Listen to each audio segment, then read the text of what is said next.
Hello everyone, this is me, Debushmita Sarkar. Today we are going to talk about towns, traders and craftsmen. So, let's begin. Administrative centers. Thanjavur, the capital of Cholas as it was 1000 years ago. Perennial river Kaveri flows near. Can hear the bells of the Rajarajeshwara temple built by King Rajaraja Chola. Architect Kunjaramalan Rajaraja Perithanchan. His name carved on the temple wall. Inside is a massive Shiva Linga. Besides the temples are places with mandapas or pavilions. Kings hold court in these mandapas, issue order to the subordinates barracks for the army. Are they bustling with markets selling grain, spices, cloth and jewelry, water supply comes from wells and tanks. Salya rivers of Thanjavur at the nearby town of Urayu produce cloth for flags to be pursued in their temple festival, fine cotton for the king and nobility, and coarse cotton for the masses some distance away at Sumamalai. The stapis of the sculpture make equisite bronze idols and tall ornament bell metal lamp.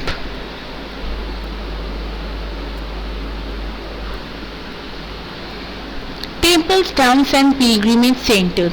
Thanjavur, example of a temple town, represent a very important pattern of urbanization, the process by which cities develop. Temples central to the economy and society. Build temples to demonstrate their devotion to various deities. Endowed temples with grants of land and money to carry out elaborate rituals, feed pilgrims and priests and celebrate festivals. Pilgrims who flocked to the temples also made donations. Temple authorities used their wealth to finance trade and banking. Temple town grew as a large number of priests, workers, artisans, traders, etc. settled near the temple to cater to its needs and those of the pilgrims. Temple towns emerged around temples such as those of Bilashbin, Bhilsha or Vidisha in Madhya Pradesh and Somnath in Gujarat. Other important temple towns are Kanchipuram and Madurai in Tamil Nadu and Tirupati in Andhra Pradesh. Pilgrimage centers develop into townships. Vrindavan, Uttar Pradesh and Tiruvannamalai, Tamil Nadu are the examples. Ajmer, Rajasthan, capital of the Chauhan kings in the 12th century, later became the Suba headquarters under the Mughals, provides an excellent example of religious coexistence. Khwaja Muhyiddin Chishta, the celebrated Sufi saint, settled there in the 12th century, attracted devotees from all creeds. Pushkar Lake near Ajmer attracted pilgrims from ancient times.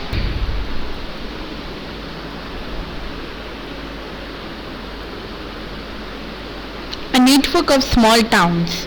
From 8th century onwards, subcontinent was dotted with several small towns that probably emerged from large villages, had a mandapika or mandi or later times to which nearby villagers brought their produce to sell also had market streets called hatta or hat of later times. Lined with shops, there were streets for different kinds of artisans such as potters, oil pressers, sugar makers, toddy makers, smiths, stonemasons, and so on. Some traders lived in the towns, others travelled from town to town. Many came from far and near to these towns to buy local articles and sell products of distant places like horses, salt, camphor, saffron, betel nut and spices like pepper. A samanta or in later times a zamindar built a fortified place in or near this town levied taxes on traders, artisans, and articles of trade. Sometimes donated the right to collect these taxes to local temples which had been built by themselves or by rich merchants. Rights were recorded in inscriptions that have survived to these days.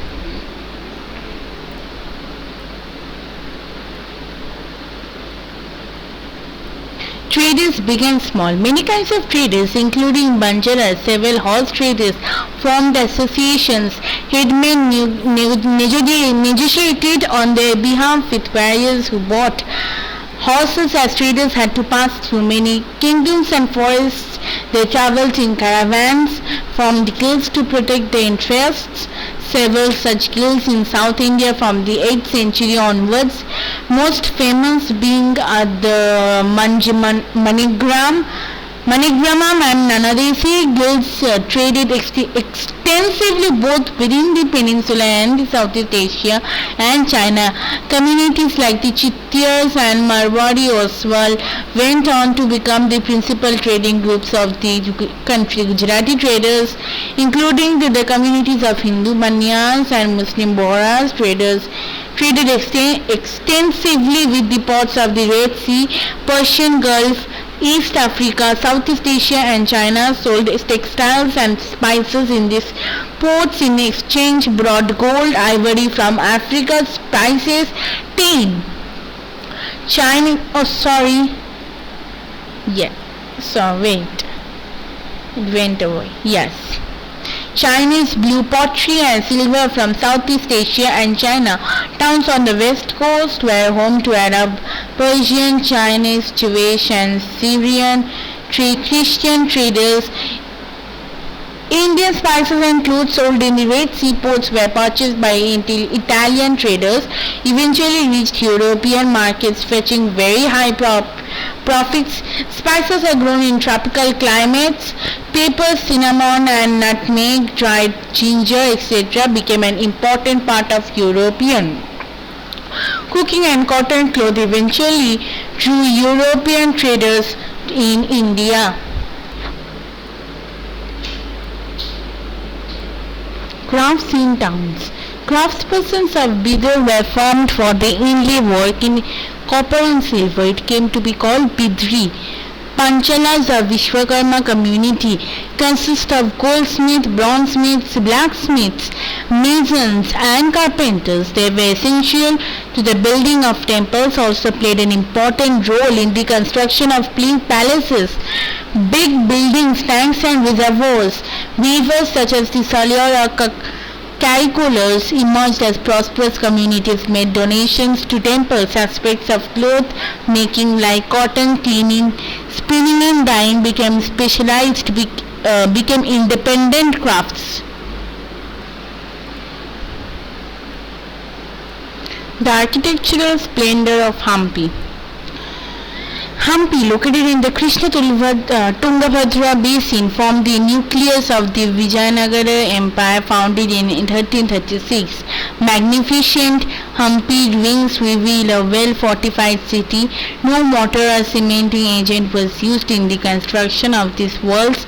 Technique followed was to wedge them together by interlocking. Architecture of Hampi was distinctive.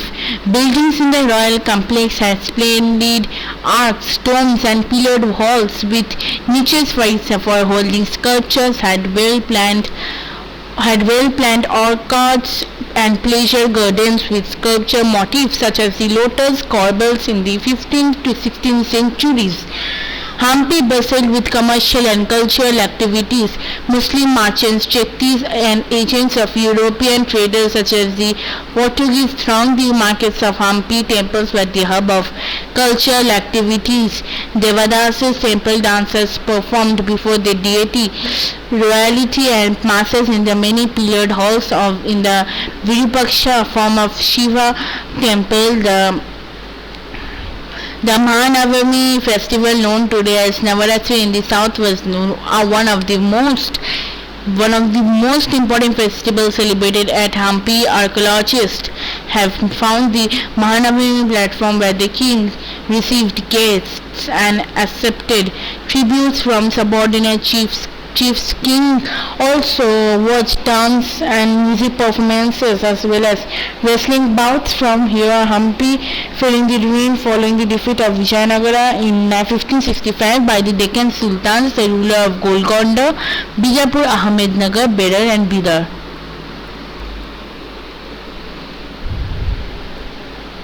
A gateway to the west, Surat. Surat in Gujarat, the emporium of western trade during the Mughal period, along with Cambay, present-day Kambat, and somewhat later Ahmednagar. Surat, the gateway for trade with West Asia via the Gulf of Hormuz, also called the gate to Mecca because many pilgrim ships sail from here. Cosmopolitan and people of all castes and creeds lived there. In the 17th century, the Portuguese, Dutch and English had their factories and warehouses at Surat. According to the English chronicler of Winton, wrote an account of the poet in 1689, on average 100 ships of different countries could be found anchored at the port. Several retail and wholesale shops selling cotton textiles. The textiles of Surat were famous for the gold lace borders, zari, and had a market in West Asia, Africa and Europe. Built numerous rest houses to take care of the needs of people from all over the world who came to the city. Magnificent buildings and innumerable leisure parks. The Kathiba Seths or Mahajans, money changers, had huge banking houses at Surat. Surathundis were honored in the far-off markets of Cairo in Egypt, Basra in Iraq, and Antwerp in Belgium. However, Surat began to decline towards the end of the 17th century because of many factors: the loss of markets and productivity because of the decline of the Mughal Empire, control of the sea routes by the Portuguese, and competition from Bombay, present-day Mumbai, where the English East India Company shifted its headquarters in 1668. Surat is a bustling commercial center now. Fishing in troubled waters, Mausulipatnam. Towns of Mausulipatnam or Manchilipatnam, fish port town, lying on the delta of Krishna River, was a center of intense activity in the 17th century. Dutch and English East India Companies attempted to control Mausulipatnam because it became the most important port on the Andhra coast. Fort at Mausulipatnam, built by the Dutch, Qutub Shahi, ruler of Golconda, imposed royal monopolies on the sale of textiles, spices and other items to prevent the trade from passing completely into the hands of various East India companies. Fierce competition among various trading groups, the Golconda nobles, Persian merchants, Telugu, Komati, Chettis and European traders made the city populous and prosperous. Mughals began to extend their power to Golconda. Their representative, the governor Mir Jumla, also a merchant, began to play off the Dutch and English against each other in 1686 to 1687. Mughal Emperor Aurangzeb annexed Golconda, caused the European companies to look for alternatives. A part of the new policy of the English East India Company that it was not enough if a port had connections with the production centers of the hinterland. The new company trade centers should combine political, administrative and commercial roles. As the company traders moved to Bombay, Calcutta, present-day Kolkata and Madras, present-day Chennai, Mausulipatnam lost both its merchant and prosperity declined in the course of 18th century. Today is a dilapidated little town.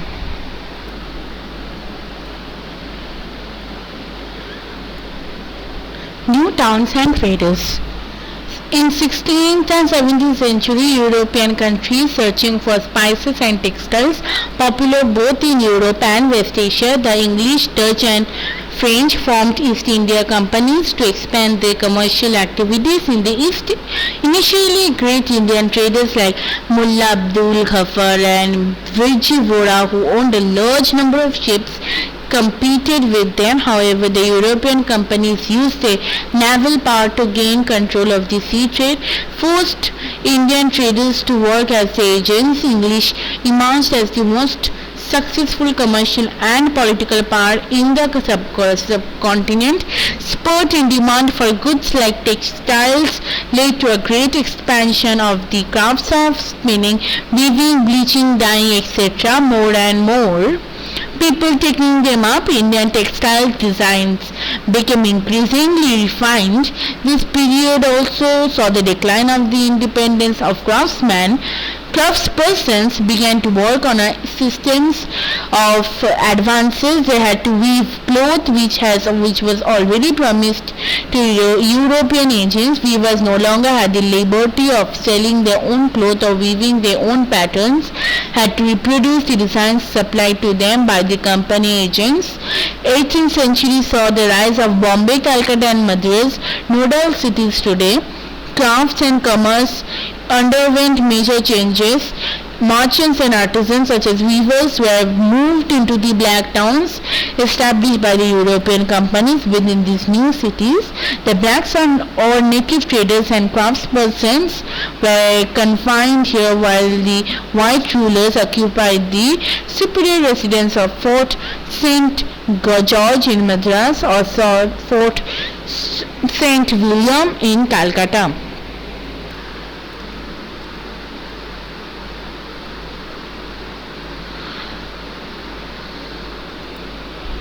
So with this we came to the last slide.